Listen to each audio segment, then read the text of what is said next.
የብሩኬና የሚጣ ግንኙነት ትርሲትን በቅናት እያሳበዳት ይገኛል። ብሩኬን እባክህን እንደዚያ አታድርግ በማለትም እየለመነችው ነው። ታዳም ብሩኬም እየመለሰላት ነው። አንቺ ማለት እኮ ከአዲና እንዲሁም አስመሳይ ሴት ነሽ በማለትም እየመለሰላት ነው። ነገር ግን ትርሲትም ቢሆን በአሁኑ ሰዓት ባለትዳር መሆኔ ይታወቃል።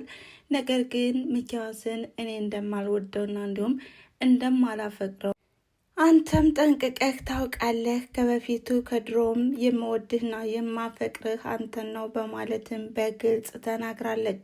ብሩኬም ቢሆን በአሁኑ ሰዓትም አንቺ ባለትዳርና እንዲሁም አስመሳይ ሴት ስለሆንሽ እንጂ ከዛ ከገንዛ አልጋዬ ጓደኛዬን አግብተሽ የተቀመጥሽና እንዲሁም ኑሮሽን እየመራሽ ያለሽው ካዴት ብትሆኝ እንጂ እኔ ከሚጣና እንዲሁም ከሚጣና እንዲሁም ከፍቅሬ የሚለየኝ ማን ነው በማለትም እሷንም እያንከሳከሰ እየመለሰላት ነው።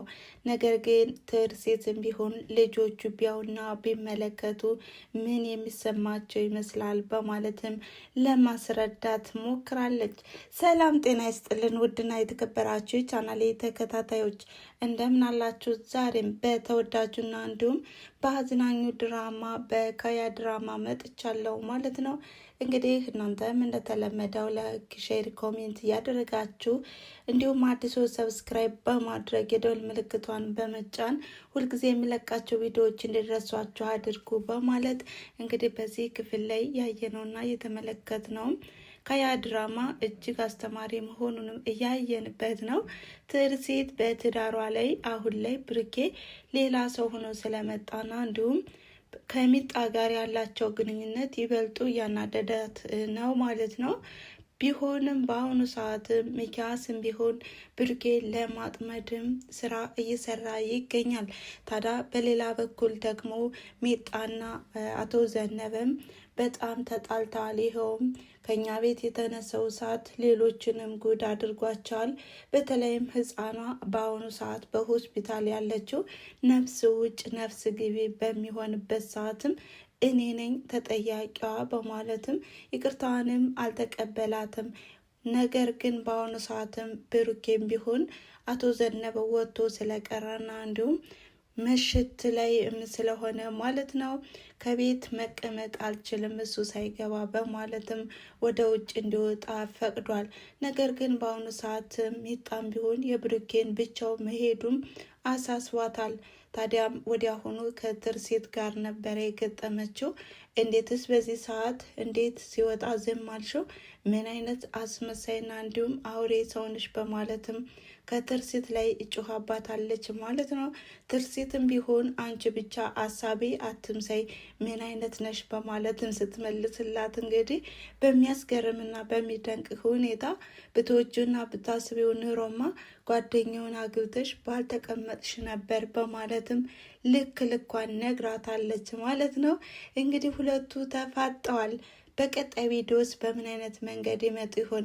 ትርሲት እውነትም ሚኪያስን አግብታና እንዲሁም ወድጃዋለሁ ብላ በመቀመጧ በአሁኑ ሰዓትም ታሪክ ተቀይሯል ብትልም ነገር ግን በፈጣሪ ፈቃድም ብሩኬ ወደ ህይወታቸው ስለመጣም እንደገና መመለስ ትፈልጋለች። ነገር ግን በአሁኑ ሰዓትም ብሩኬ የሚጣ ነው መሆን ያለበት።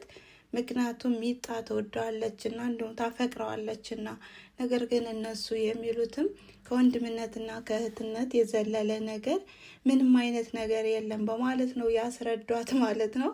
እንግዲህ የብሩኬን ጥያቄና መልስ ባንሰማም ትርሲት ሚጣን በጠየቀቻት ሰዓትም እኔ ከወንድምነትና ከእህትነት የዘለለ ነገር ወይም ስሜት የለኝም በማለትም አስረድታትም ነበረ። ነገር ግን ትርሲት ሊዋጥላትም ሆነ ሊቀበልላት አልቻለችም። ምክንያቱም በስስት አይንና እንዲሁም በፍቅር ስታየውና ስትመለከተው፣ ሌላው ይቅር እሱ ወጥቶ እንኳን እኛ ምግብ መብላትና መመገብ የለብንም በማለትም እንዲሁ ብሩኬ እስከሚመጣም እየጠበቀችውም ነበረ። ታዲያ እስከዚህ ድረስ ነው ፍቅራቸው፣ አንድነታቸው፣ መስተሳሰባቸው። ይህን የተመለከተችው ትርሲትም በቅናት እብድ ጭርጭር እያለች ነው ማለት ነው። ሚኪያስም ቢሆን ለአዲሱ ቅጥረኛም ብሩኬን እንዲያጠፋለትና እንዲሁም እንዲያጠምደው በተናገረው መሰረትም ሲወጣም እግሩን ጠብቆ እንዲይዘው ስልክ ደውሎም ነግሮታል። እንግዲህ ብሩኬ በምን አይነት መንገድ ይመጣ ይሆን? አባን ወይም አቶ ዘነበን አግኝቶ በቶሎ ይመለስ ሲሆን ብቻ በጣም አስቸጋሪው ላይ ነው ማለት ነው። ነገር ግን ልጆቹም ቢሆን በአሁኑ ሰዓት ውጥረት ላይ ናቸው። እናታቸው የምትለውንና እንዲሁም አባታቸው ቃል በቃል እንወዳቸዋለን በማለትም ሁሉንም ነገር ፍቅራቸውንም ሲገልጹላቸው እነሱ ግን ምንም ሊዋጥላቸው አልቻለም። በተለይ ካሌብ በአሁኑ ሰዓትም ግማሽ ልብ ላይ ነው ማለት ነው። ይህም ሚኪያስ ያለውንና እንዲሁም የነገረውን ነገርም ይዞበታል ማለት ነው። አንተ አትወደንም፣ ትጠላናለህ። ብትወደንማ ኑሮ እንደዚህ ባልተውከንና እንዲሁም ሁሉንም ነገር ትተህ እንደገና ወደኛ ዙረህ እኛንም የምንፈልገውን ነገር ባደረግልን ነበር በማለትም እንዲሁ ሀብት ፈልገው እንደቀረበም እየነገረው ነው።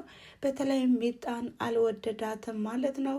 ይህንም ሚኪያስ ሚስቱ ናት በማለትም አስተዋውቆት ስለነበረ ነገር ግን ሴት ልጁም በጣም በደስታና በፍቅር ነበረ ፍቅሯን ስትገልጽለትም የነበረች። እንግዲህ ሌላው ይቅር አሁን ላይ አቶ ዘነበን እንዳያታቸው አድርጋ ያስተዋወቀቻቸው አሁን ላይ አያታችን በማለትም በፍቅርና እንዲሁም በመውደድ ነበረ የተቀበሉት። እንዲሁም ተረት ምሳሌ እያወራላቸውም አንዳንድ ነገሮችንም እያጫወታቸውም ነበረ። ታዲያ ከዚህ ላይም ቤተሰባዊ ፍቅር እየሰጣቸው ነው። አሁን ላይ አቶ ዘነበ እንደወጣ ሲሰሙስ እነሱስ ምን ያስቡ ይሆን? ብቻ በጣም ከባድ ውጥረት ላይ ናቸው ማለት ነው። እንግዲህ የሚኪያስ ሴራና ክፋት እስከሚጋለጥ ድረስ ሁሉም ባለበት ይትመሰመሳል ማለት ነው። እንግዲህ ሚጣም ቢሆን ባልዋለችበትና እንዲሁም ባላደረገችው ነገርም አባቷ አኩርፋታል ማለት ነው። ይህም እንግዲህ ሻማ አብርተሽ በመተውሽ በእንዝላልነትሽ እንደዚህ ጉድ ሆንኩ በማለትም ይቅርታም አላደረገላትም። እንግዲህ ይቅርታ ካለማድረጉ የተነሳም የልብ ህመሟ ተነስቶም እየተጨነቀችና እንዲሁም እራሷን ስታ ወድቃም ነበረ። እንግዲህ በቀጣይ ቪዲዮስ በምን አይነት መንገድ ይመጡ ይሆን የሚለውን የምናይና የምንመለከት ይሆናል ማለት ነው። እውነትም ትርሲት በአሁኑ ሰዓትም ብቻዬን ነው እሄዳለሁ ብሎ የሄደው ባለችው ሰዓትም ሚጣም ቢሆን ለምንድን ነው እንደዚህ ያደረግሽ በማለት ሚጣ ተሎ ብላ ከወጣችና እንዲሁም ከብሩኬ ከደረሰችበትም ብሩኬን ትመልሰዋለች ብዬ ተስፋ አደርጋለሁ። ብሩኬን በጥሩ ሁኔታ እንደሚመጣ ተስፋ እናደርጋለን ማለት ነው። እናም ለዛሬ የነበረን ቪዲዮ ይሄን ይመስል ነበረ። ስለተከታተላችሁኝና አብራችሁ ስለቆያችሁ ከልብ አመሰግናለሁ በማለት በቀጣይ ቪዲዮ እስከምንገናኝ ድረስ መልካም ጊዜ። ቻው።